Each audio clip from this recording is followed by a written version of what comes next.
아멘. 할렐루야. 주만 바라보고 승리하는 저와 여러분이 될 수 있기를 주의 이름으로 축원을 드립니다. 우리 예수님만 바라보고 살아야 돼요. 왜냐하면 인생의 주인은 예수님이시기 때문에 그렇습니다. 예수님이 모든 것을 창조하시고 우리 사람을 만들 때는 하나님의 형상으로 창조하셔서 예수님만 바라보고 살게 하셨습니다. 사실 이 찬양을 부를 때마다 가슴이 뛰는 것은 하나님이 나를 얼마나 사랑하시는가라고 하는 것입니다. 우리 한 사람 한 사람을 하나님이 그렇게 사랑하신다는 거예요. 그러니까 우리는 하나님의 선하심을 닮아가는 자입니다. 하나님의 뜻을 품고 사는 사람들이에요. 하나님의 생명으로 살아가는 자들이에요. 그래서 이 가사에 보세요. 하나님의 사랑을 사모하는 자, 하나님의 평안을 바라보는 자, 너의 모든 것을 창조하신 우리 주님이 너를 얼마나 사랑하시는지. 그러니까 우리가 항상 기억해야 될 것, 하나님이 나를 얼마나 사랑하는가. 근데 우리가 그 사랑을 받지 못하니까 그 사랑을 행하지 못하는 거예요. 중요한 것은 내가 그 하나님의 사랑을 받고 살아가는 것입니다. 보세요. 우리가 애들을 키울 때 보면은 애들이 부모의 사랑을 잘 받고 자라는 자녀는 바르게 자랍니다. 그러나 부모의 사랑이 없거나 또 할머니 밑에서나 할아버지 밑에서 자란 아이들은 다릅니다. 행동이 다르고 삶이 달라요. 목적이 달라요. 그러나 부모의 사랑을 흠뻑 받고 자란 자녀들은 잘 되게 되어 있습니다. 하나님을 믿는 것도 역시 마찬가지예요. 하나님을 내가 얼마나 사랑하는가. 그러니까 하나님의 속뜻을 아는 거예요. 하나님이 나를 얼마나 사랑하시는지. 이것을 알고 살아가는 것입니다. 보세요. 하나님께 찬양과 경배하는 자, 하나님의 선하심을 닮아가는 자. 그렇잖아요. 성경은 하나님의 선하심을 닮아가기 위해서 우리를 지었다 이렇게 말씀하십니다. 그래서 하나님의 선하심을 닮아가는 거예요. 우리가 매일처럼 모든 것 창조하신 우리 주님이 너를 얼마나 사랑하시는지, 너를 하나님의 자녀 삼으셨다. 하나님의 자녀는 거저된 게 아니잖아요. 이스라엘 백성이 자기 땅에 예수님이 오셨지만 예수님을 영접하지 않았어요. 그들은 예수가 누군지를 몰랐습니다. 예수님이 하나님의 선지자다. 예수님이 모세와 같은 자다. 예수님은 엘리야와 같은 자다. 이렇게 생각했어요. 그러나 예수님은 하나님의 아들로 메시아로 이 땅에 오셨습니다. 자기 땅에 오매 자기 백성이 영접지 않아야 했으나 영접하는 자, 곧 그 이름을 믿는 자들에게는 하나님의 자녀가 되는 권세를 주셨단 말이에요. 우리는 하나님의 자녀의 권세로 살아가고 있습니다. 우리가 하루하루 삶이 하나님의 자녀의 권세예요. 그렇게 하나님의 자녀의 권세를 입은 사람들은 어떻게 살아가느냐? 오늘 본문에 나오는 니고데모처럼 살아가요. 니고데모는 어떤 사람이었습니까? 그 당시 공부를 많이 했고 사내들인 공회원이 있고 바리새파였어요. 신앙 중에 최고의 신앙이라고 하는 바리새파에 있었단 말이죠. 그런데 그가 예수님이 하는 설교를 깨닫지 못한 게 있었어요. 그것이 무엇입니까? 거듭남이라고 하는 거예요. 그래서 이 밤중에 예수님을 찾아갑니다. 밤중에 찾아가서 예수님, 거듭남이라는 것이 도대체 무엇입니까? 이렇게 다 큰 사람이 어머니 뱃속에 다시 들어갔다 나오라는 말입니까? 이런 질문을 해요. 왜? 예수님을 만난 경험이 없어요. 체험이 없어요. 그러니까 지식적으로 예수는 잘 알아요. 지식적으로 예수가 누군지는 잘 알아요. 그런데 예수를 만난 경험이 없고 만난 체험이 없어요. 그러니까 그가 이해하기를 거듭남이라고 하는 것은 어머니 뱃속으로 들어갔다 다시 나오는 것이 거듭남인가 보구나. 이렇게 질문한다면 오늘날도 역시 마찬가지입니다. 신학을 하고 또 신학 교수를 하는 사람도 있어요. 그런 사람도 예수님을 경험하지 못하고 만나지 못한 사람 이런 질문을 여전히 합니다. 신학적으로는 잘 알아요. 예수에 대한 지식은 많아요. 그런데 예수를 경험하지 못하고 예수를 만나지 못해. 그러니까 니고데모처럼 그런 질문해요. 그러니까 예수님께서 뭐라고 대답하십니까? 물과 성령으로 거듭나지 아니하면 하나님의 나라를 볼 수가 없느니라 그래요. 그게 물과 성령으로 거듭나야 된다는 거예요. 그게 거듭남의 필요성이에요. 지미 카터 대통령이 Are you Christian? 당신 예수 믿는 사람입니까? 그래 물어봐가지고 yes, I am a Christian 그러면 두 번째 또 질문하는 것이 있어요. Are you born again? 당신은 거듭났습니까? 꼭 질문하는 거예요. 왜? 사람은 거듭나지 아니하면 지식으로 예수를 믿게 되고 예수님을 자기 주관으로 예수를 믿게 돼요. 그러니까 이 생각이 다르고 삶이 다른 거예요. 예수님의 삶이 다르고 예수님의 삶과 다르고 예수님과 생각이 달라요. 그래서 거듭나지 못한 사람은 지금도 니고데모처럼 살아간단 말이에요. 그런데 니고데모가 예수를 만나고 나서 어떻게 합니까? 정말 니고데모는 변화됐어요. 어떻게 할 수 있습니까? 오늘 본문을 통해서 말씀하세요. 자, 오늘 본문 7장 50절부터 한번 보십니다. 50절, 51절. 시작. 그 중에 한 사람 곧 전에 예수께 왔던 니고데모가 그들에게 말하되 우리 율법은 사람의 말을 듣고 그 행하는 것을 알기 전에 심판하느냐. 자, 이 니고데모가 등장하면서 무슨 얘기를 합니까? 산헤드린 공회원, 바리새파들이 얘기합니다. 저놈들이 율법을 모르니까 저렇게 예수를 믿지, 예수를 하나님의 아들로 믿지 이래. 그러니까 너희들 생각해봐라. 많이 배우고 똑똑한 사람 예수 믿는 거 봤냐? 바리새인들이 예수 믿는 거 봤냐? 산헤드린 공회원들이 예수 믿는 거 봤냐 그래. 그런데 산헤드린 공회원이면서 바리새인이었던 니고데모가 여기서 딱 나와서 얘기하는 거예요. 지금 산헤드린 공회원은 72명입니다. 정확히 하면 70명 산헤드린 공회원으로 되어 있는데 우리나라로 말하면 국회의원이에요. 미국으로 말하면 국회의원 중에서도 상하의원이란 말이죠. 상의원이에요. 높은 자리에 있는 사람이에요. 그런데 다른 사람들은 다 그렇게 얘기를 했어요. 아니 이렇게 많이 배우고 잘난 사람 예수 믿는 거 봤냐? 그랬는데 이 니고데모가 탁 나선 거예요. 나서가지고 얘기하는 거예요. 아니 52절 보지. 우리 율법은 사람의 말을 듣고 그 행한 것을 알기 전에 심판하느냐? 우리가 잘못된 거다 이거. 예수님에 대해서 들어봤냐? 예수님이 행하는 일들을 보았느냐? 그걸 보고도 지금 당신들 이렇게 얘기합니까? 하고 니고데모가 반문하는 거예요. 자, 요한복음 19장 한 번 더 보십니다. 19장. 요한복음 19장 34절 한번 보십니다. 니고데모 또 여기서 한번 등장, 딱 3번만 등장해요. 니고데모가 성경에서 딱 3번 등장하는데, 자, 30 몇 절에 나오죠? 니고데모가 39절. 39절 다 같이 읽습니다. 19장 39절 시작. 일찍이 예수께 밤에 찾아왔던 니고데모도 몰약과 치명 섞은 것을 100리트라쯤 가지고 온지라. 니고데모의 마지막, 예수님이 십자가에 죽으십니다. 아리마대 요셉이 자기 무덤을 내주었어요. 그리고 이 니고데모가 등장하는데 니고데모도 무엇을 가지고 왔다고? 몰약과 치명 섞은 것을 100리트라쯤. 100리트라 하면은 그 당시 돈이 얼마냐 하면 노동자가 100년 동안 벌어야 될 임금입니다. 어마어마한 양이에요, 이게. 보통 양이 아니에요. 아니, 부자라도 예수님이 시신에 이렇게 할 수 있겠느냐 말이죠. 노동자가 100년을 벌어야 그 돈을 벌 수 있는 거예요. 그런데 그 모략과 치명을 예수님의 시신에. 이거 요셉, 니고데모의 신앙이란 말이죠. 그런데 니고데모는 거듭나고 나서부터는, 그때부터는 누구만 바라보고 살아요? 주만 바라보고 살아, 주만. 예수님만 바라보고 살아요. 이것이 바로 우리의 신앙이 되어야 된다는 거예요. 그래서 오늘 이 니고데모를 보면서 니고데모와 같은 그 신앙, 그리고 니고데모에게 하나님이 뭐라고 말씀하십니까? 요한복음 3장 16절에 하나님이 세상을 이처럼 사랑하사 독생자를 주셨으니 이는 저를 믿는 자마다 멸망치 않고 영생을 얻게 하려 하십니다. 여러분, 사랑하는 사람이 생기면 어떻게 됩니까? 전화를 해요. 전화를 뭐 1시간, 2시간 해요. 근데 전화 끊고 또 생각이나 또 해. 또 얘기를 한 2-3시간 했어. 그래서 헤어졌어. 그런데 또 전화해가지고 또 1시간 이상씩 얘기해. 왜? 사랑하니까. 하나님을 사랑하는 것도 똑같다고 하는 것이에요. 하나님을 사랑한다고 하면서 기도하지 않아요. 기도는 무엇입니까? 대화란 말이에요. 하나님과 대화. 그러니까 기도하지 않고 예배드리지 않는 것은 뭐예요? 하나님 대화가 끊어졌다 그 말이에요. 그 대화라고 하는 것은 무엇입니까? 쌍방이 소통되는 것이거든요. 이 독백이 아니라는 거예요. 기도는 혼자 와서 기도해도 누가 듣고 계세요? 하나님이 듣고 계신단 말이에요. 그것이 대화입니다. 그래서 다이얼로그라고 그러는 거예요. 기도는 다이얼로그라. 기도는 대화라는 거예요. 하나님과 대화가 끊어지면 그 사람은 어때요? 영적인 생명이 끊어졌다는 거예요. 그러니까 이 성령이 충만한 사람은 어때요?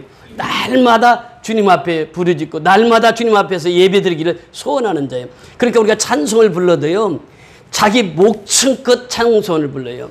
우리가 정말 찬송 한 곡을 해도 하나님이 들으실 찬송을 드린단 말이죠. 정말 간절하게.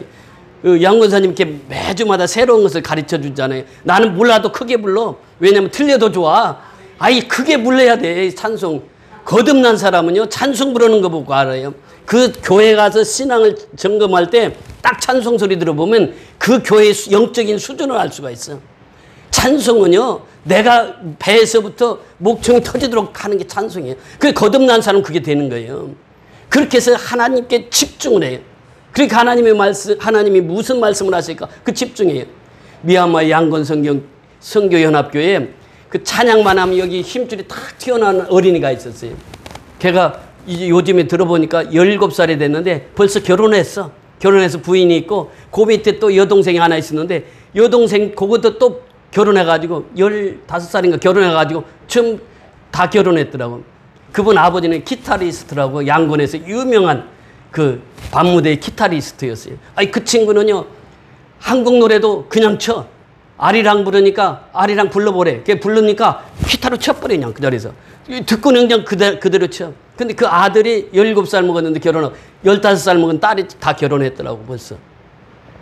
그 친구가 어려서 찬송할 때 보면요 힘줄이 탁 튀어나와. 얼마나 찬양을 열심히 하는지. 그 찬양은 그렇게 하는 것이거든요. 우리가 거듭난 사람은요 찬양하는 것부터가 달라요. 왜? 하나님이 나를 그렇게 사랑하는 것을 내가 경험하고 체험했기 때문에 그래요. 그래서 하나님을 만난 사람은 이 간증이 많습니다. 지난주에 와서 따로 목사님이 8년 만에 미얀마에서 처음 이렇게 한국에 오셔서 지난주에 설교하셨잖아요. 수요일날. 그 수요일날 설교하면서 제가 은혜 받은 것이 그 서두에 간증 2가지를 하셨잖아요. 이 가찬 선교연합교회가 그 참 어려운 동네에 교회가 세워졌는데 이 구테타군으로 입대한 그 동네 사람이 동네를 너무 잘 알아. 그러니까 구테타군으로 딱 되더니 와가지고 그냥 갑질하는 게 이제 6.25 때도 이 공산당 완장차 한 사람들이 다 갑질했다고 그랬잖아요. 그래서 그냥 그 모섬들 완장 채워가지고 그냥 다 그 갑질했는데 이 사람이 그렇게 갑질한 거예요. 아니 가찬 선교연합교회가 그 교회가 세워져서 그 동네를 지금 살리고 있는데 어려운 사람들 밥 먹여주고 어려운 사람들 쌀 나눠주고 그렇게 해서 교회가 세워졌는데 야 교회 보기 싫으니까 길을 내버려. 그래가지고 교회하고 그 주변에 살던 사람들을 다 쫓아내버렸어. 하루아침에 줄 딱 그어놓고 여기 2주간의 이사가 2주간의 이사가 가면 어떻게 구테타군들이 와서 다 밀어버려. 그래서 그때 다급하게 연락이 와가지고 야 그러면 목재라도 좀 건지자. 그래서 목재를 쌓아놓으라고 그랬어. 목재값이라도 벌으려고. 그랬더니 이게 풀리질 않고 2년 3년 가도 안 되는 거예요. 그래서 가찬 선교연합교회가 이제 가정에 들어가서 예배를 드렸어요. 그때 설교를 들어가니까 이게 찌그적 하는 게 아니라 설교하는 중에 이게 사람이 많이 모이니까 이 집은 약하고 그래가지고는 이제 할 수 없이 이제 교회를 또 세워가지고 지금은 제일 큰 교회가 됐어요. 그런데 그 사람이 그렇게 이제 교회를 핍박하던 그 사람이 어떻게 되느냐? 그 양곤 선교연합교회 그 앞마당이 있어요. 거기 이제 쓰레기 그 사역을 할 때 동네 사람들에게 다 봉투에다 쓰레기 한 봉투씩 가지고 오면 그때 당시 하루에 1당을 줬어요. 그러니까 자기 집에서 그것도 자기 집에서 보니까 쓰레기가 너무 많은 거예요. 그래서 쓰레기 사역을 왜 시작했냐면 그 쓰레기가 너무 많아요. 동네고 집이고 가니까 집에 이제 구멍이 요만큼 뚫렸는데 그걸 갖다 쓰레기를 거기다 넣어. 그러면 이게 4년 5년가 그럼 밑에가 다 쓰레기야. 그래서 집 안에서 가지고 오면은 돈을 준다고 한 그 쓰레기 그 사역하던 그 장소에 그 장소에 이제 이 사람이 그리 걸어가고 있었어. 그런데 시민군이 그 소식을 듣고 시민군이 와가지고 그 사람 팔자르고 칼로 그냥 난자해가지고 그 현장에서 그 사람이 죽었어요. 그러니까 교회를 핍박하던 그 사람이 그 양곤 선교연합교회 우리 쓰레기 사역하던 그 장소에서 그 죽었어요. 시민군에 의해서. 또 한 사람이 그 폴이라고 하는 그 우리 장로님도 잘 아시고 처음 갔을 때 그 형제가 나왔어요. 그 공항까지 나왔어. 그러면서 따로 목사가 나한테 부탁한 게 있어요. 이 사람만 전도해달라고. 이 사람은 살인자고 동네에서 최고의 영향력 있는 악한 대로 최고의 영향력 있는 사람이니까 이 사람만 전도해달라고. 그래서 그 친구 전도하려고 얼마나 애를 썼는지 몰라요. 장로님이랑. 그래서 이제 올 때마다 항상 그저 오지 않았어요. 꼭 불러가지고 용돈 주면서 교회 지키라고 하고 그렇게 했어요. 그래서 이제 갈 때마다 그 친구가 저녁에 이제 처음에 사역할 때는 잘 몰랐거든요. 그 동네가 그렇게 험한지. 그 저녁까지 이제 사역을 했거든. 그 저녁에 사역하면은 꼭 내 손을 잡고 와. 내 손을 잡고 이렇게 같이 가. 그리고 내가 안 가면은 위험하다는 게. 그러니까 이 사람을 얼굴만 비치면은 동네 사람들이 누구도 덤비지를 못해. 이 살인자에다가 이 살인을 할 때 어떻게 살인을 하냐면 야자칼 가지고 손목 자르고 나중에 목까지 잘라가지고 살인한. 나는 한 사람 살인한 줄 알았더니 나중에 알고 보니까 여러 사람을 살인한 친구예요. 그래서 이제 그 친구를 바울이라고 이름을 지어주고 이제 돌아오기만을 기다렸어. 갈 때마다 세례받으라, 세례받으라. 받겠다고, 내년 받겠다고, 내년 받겠다고 계속 미루는 거예요. 그러더니 나중에는 막 교회를 핍박하고 교회에 와서 막 교회를 유리창 닦이고 그러더라고. 그러더니 그 친구가 이제 배가 불러와가지고 병원에 입원을 했어. 의사가 못 살리니까 데리고 가라고. 그 이제 그 부하가 이제 오토바이 타고 그 뒤에다 태운 거예요. 태워가지고 오다가 오토바이에서 죽어버렸어.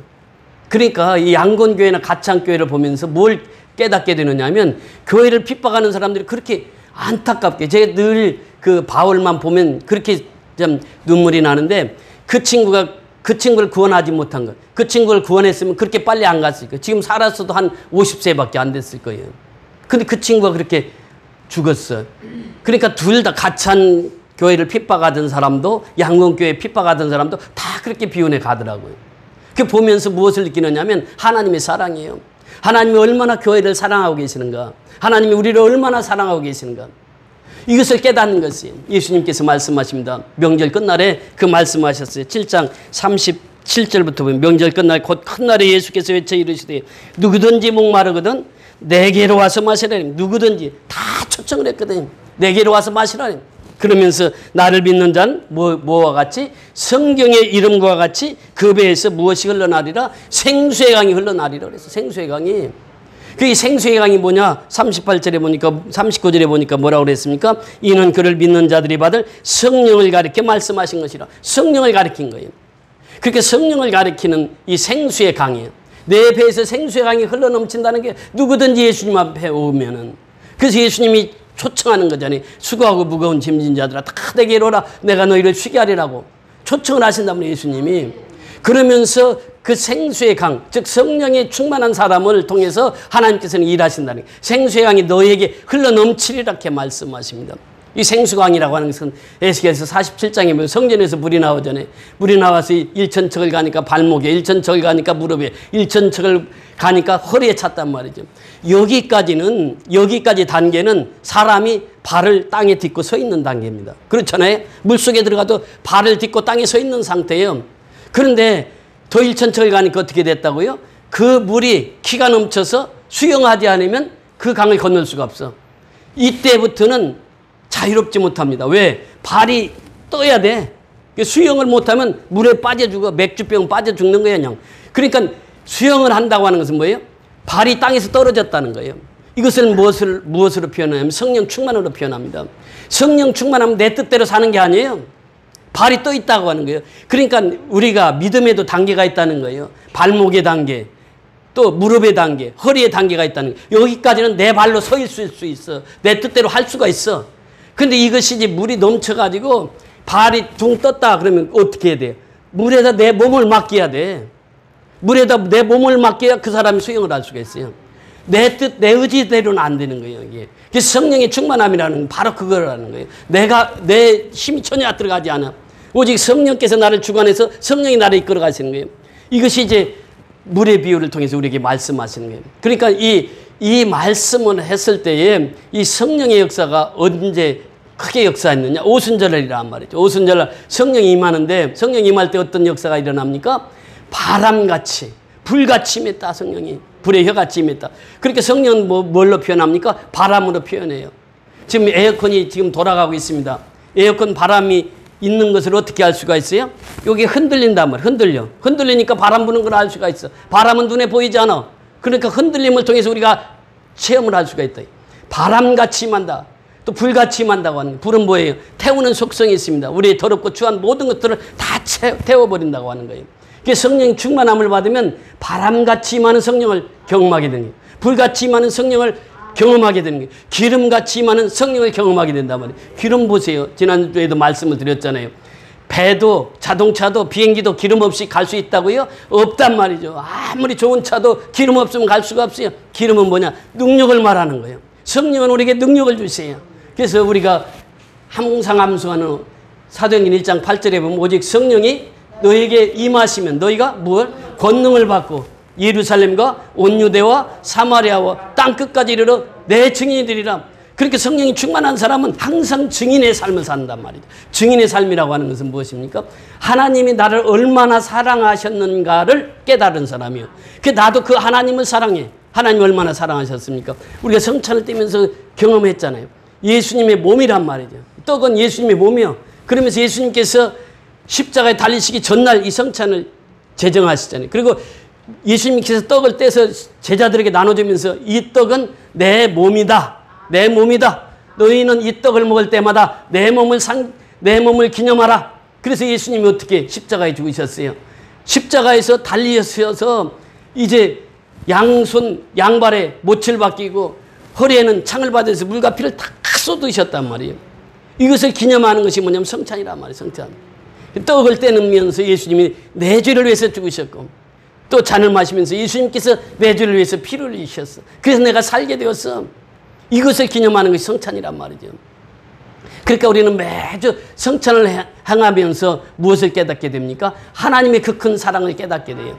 그러니까 이제 그 하나님의 사랑을 깨닫는 것도 발목의 신앙, 또 무릎의 신앙, 허리의 신앙이 있는데 이 신앙까지는 그냥 일반적인 사랑이라고 표현할 수 있어요. 그러나 이 물이 넘쳐서 내 마음대로 할 수 없을 때 이거 성령이 충만한 상태는 어떠냐? 이것은 바로 하나님의 사랑을 깨달은 자란 말이죠.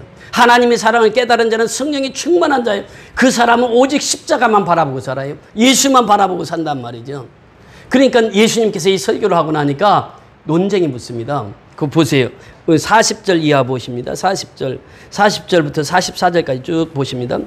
이 말씀을 들은 무리 중에서 어떤 사람은 이 사람이 참으로 그 선지자라 하며 어떤 사람은 같이 읽습니다. 어떤 사람은 그리스도라 하며 어떤 이들은 그리스도가 어찌 갈릴리에서 나오겠느냐. 성경에 이르기를 그리스도는 다윗의 씨로 또 다윗이 살던 마을 베들레헴에서 나오리라 하지 아니하였느냐 하며 예수로 말미암아 무리 중에서 쟁론이 되니 그 중에서 그를 잡고자 하는 자들도 있으나 손을 대는 자가 없었더라. 자, 43절에 보면 예수로 말미암아 무리 중에서 뭐가 일어났다고요? 쟁론, 논쟁이 일어났단 말이에요. 논쟁이. 여러분 죽은 사람 가지고 논쟁합니까? 죽은 사람 가지고는 논쟁을 하지 않아요. 그럼 논쟁을 하는데 누구와 논쟁을 해요? 살아있는 분과 논쟁을 합니다. 예수님이 2000년 전부터 지금까지 논쟁이 계속 계속 논쟁이 있었습니다. 왜 그렇습니까? 예수님은 십자가에 죽으셨으나 사흘 만에 어떻게 했다고요? 부활하셔서 지금 예수님이 살아계셔 죽었어요? 살아계신다면 살아계셔요. 그러니까 2000년 동안 계속 논쟁이 오는 거예요. 예수님은 유일하신 예수님이에요. 예수님은 사람과 비교할 수가 없습니다. 예수님은 참신이에요. 유일신이란 말이에요. 유일신. 그러니까 예수님은 유일하시고 예수님은 참 하나님이시고 예수님은 참 메시아시고 그리스도이시니까 논쟁이 지금까지 오고 있는 거예요. 논쟁이. 그러니까 여기 보세요. 무리들 중에 어떤 사람 뭐라고 했어요? 선지자라, 예언자라 이렇게 얘기했습니다. 그 당시 예언자, 그 당시 선지자는 아주 높임을 받았습니다. 앞일을 예언하고 또 하나님께서 주신 말씀을 받아서 선포하는 자이기 때문에 선지자다, 예언자다 하면 그 당시 높은 직위 같이 행했던 거예요. 그러니까 예수가 내 배에서 생수의 강이 흘러 넘치리라. 누구든지 내게 오면은 목마른 자는 다 내게로 오라. 내게 와서 물을 마시는 자는 생수의 강이 내 배에서 흘러 넘치리라. 이렇게 설교했을 때 저 설교가 참 맞는 설교야. 저분은 메시아야. 저분은 선지자야. 그러면서 이렇게 예수님을 높이는 사람이 있었는가 하면은 어떤 사람 뭐라 그래요? 그리스도라, 메시아라 그래요. 그런데 성경을 잘 아는 사람들이 또 어떤 얘기를 합니까? 어떤 이들은 그리스도가 어찌 갈릴리에서 나오겠느냐 그래요. 성경을 아는 사람들이 모르는 사람이요? 아는 사람들이요. 지금 예수님 어디서 태어나야 돼요? 베들레헴 떡집 거기서 태어나야 돼요. 그런데 이 갈릴리 사람이잖아. 근데 예수님은요 어디서 태어났습니까? 우리가 알듯이 베들레헴에서 태어났어요. 근데 자라기는 어디서 자랐어요? 나사렛에서 자랐어요. 그래서 예수님을 뭐라고 부르죠?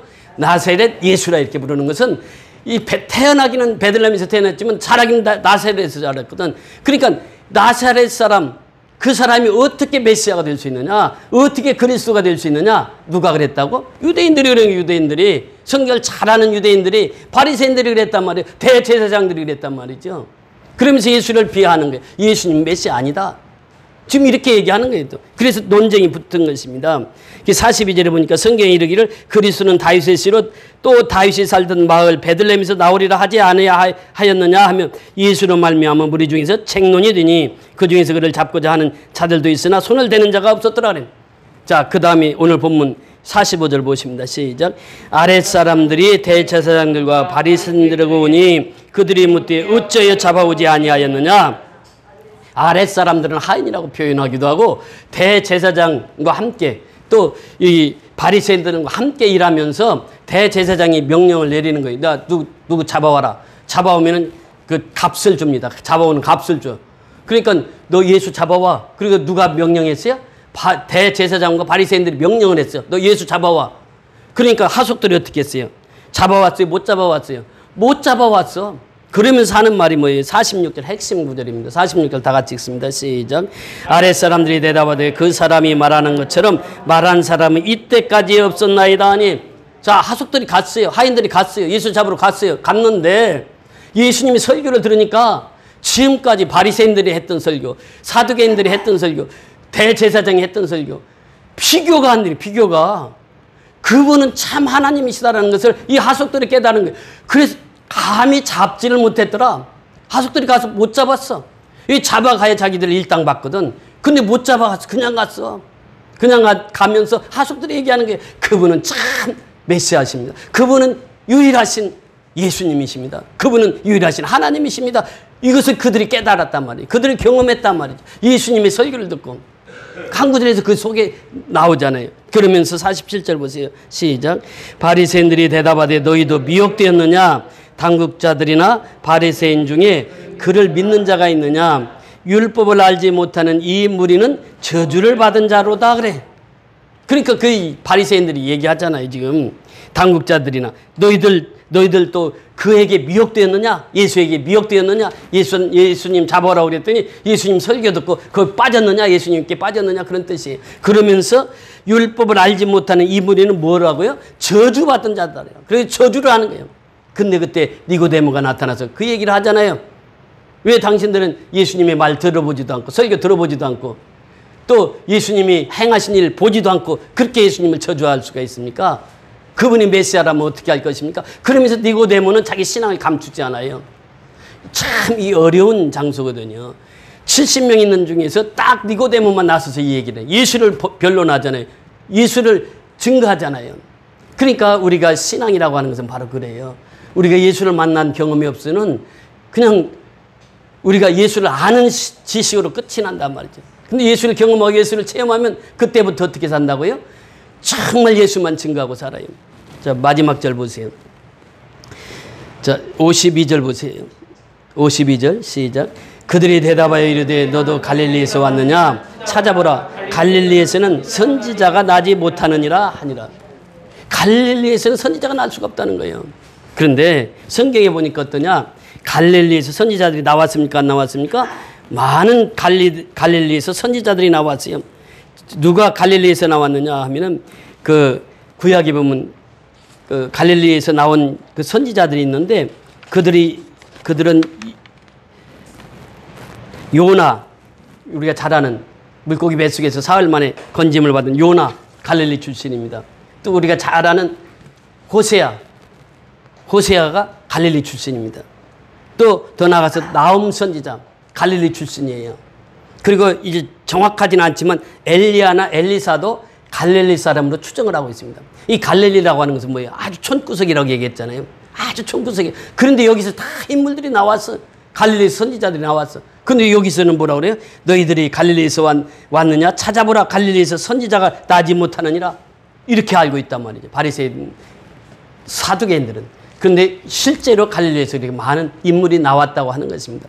중요한 것은 그래요. 우리가 예수를 믿고 끝까지 나가는 것은 뭐예요? 우리가 성령의 충만함을 받지 않고는 계속 예수를 믿어도 내 의지가 있어요. 그러니까 발목신앙에서부터 허리신앙까지는 내가 땅을 발에 딛고 있단 말이죠. 한쪽은 하나님이 나라, 한쪽은 땅. 이렇게 계속 보고 사는 거예요. 그러나 이제 물이 넘치게 되고 성령 충만함을 받으면 그때부터는 내 신앙이 아니라 내 뜻대로 사는 게 아니라 누구의 뜻대로 살아요? 하나님의 뜻대로 살아요. 성령이 역사하시는 대로 살아요. 어떤 목사님이 그 신학교 다닐 때 있었던 일이에요. 신학교에 가면 이제 그 농활이라고 해서 그 농촌에 가서 봉사하는, 그래서 이제 그 신학생 때 농촌에 가서 이제 봉사를 했어요. 봉사를 했는데 그 할머니 중에 성령 받은 분이 있고 그 방언을 하시는 분이 계세요. 그 방언을 하시는데 이분이 어떤 방언을 받았느냐면 영어 방언을 받았어. 근데 이 할머니는 한글도 모르고 한글을 쓸 줄도 모르고 읽을 줄도 모르는 분이에요. 근데 기도하다가 영어 방언을 받았어요. 그래서 이분이 기도할 때마다 그 영어 방언을 하는데 Heavenly Father, You are Almighty. 하늘에 계신 하나님, 당신은 전능하신 분입니다. I believe you are listening my prayer. 나는 나의 기도를 하나님이 듣고 계시는 것을 믿고 있습니다. 믿습니다. 그러면서 You are so good. 당신은 좋으신 하나님. 이것을 영어로 하는 거예요. 영어로. 그러니까 이 방언이 터졌을 때 사도행전 2장에 보면 어떻습니까? 베드로가 설교를 해요. 설교를 하는데 16나라에서 다 와서 설교를 듣습니다. 근데 사람이 각자 자기 나라 말로 다 알아들어. 한국 사람은 한국말로 들려. 베드로 설교가. 미국 사람은 미국말로 들려. 러시아 사람은 러시아 말로 들려. 이런 역사들이 지금도 우리 삶 속에 이루어진다고 하는 것이에요. 그래서 우리가 무엇보다도 주만 바라보고 사는 주바라기 신앙은 어디서 오느냐? 성령 충만해서 이루어진다는 거예요. 성령 충만 받아야 내 생각이 사라지고 하나님의 생각으로 채워지는 거예요. 내 뜻이 사라지고 하나님의 뜻이 이어지는 거예요. 그래서 성령을 따라 행하라. 그래야만 너의 욕심을 이루지 않느니라. 갈라서 5장 16절에 말씀하시잖아요. 술 취하지 말라, 방탕하지 말라, 성령 충만함을 받으라 말씀하시잖아요. 에베소서 5장 18절을 통해서. 그러니까 우리가 성령 충만함을 받아서 오직 주님만 바라보고 살아가는 저와 여러분이 다 될 수 있기를 주의 이름으로 축원을 드립니다. 할렐루야. 고맙고 감사하신 아버지 은혜를 진심으로 감사를 드립니다. 오늘도 귀한 생명의 말씀을 받았습니다. 이제 예수님은 살아계시기 때문에 끊임없이 논쟁의 대상이 되었습니다. 오늘 본문에도 바리새인과 사두개인 또 대제사장들은 끊임없이 예수를 메시아라고 부인했습니다. 그러나 그 중에는 예수를 메시아로 믿는 자들도 있었습니다.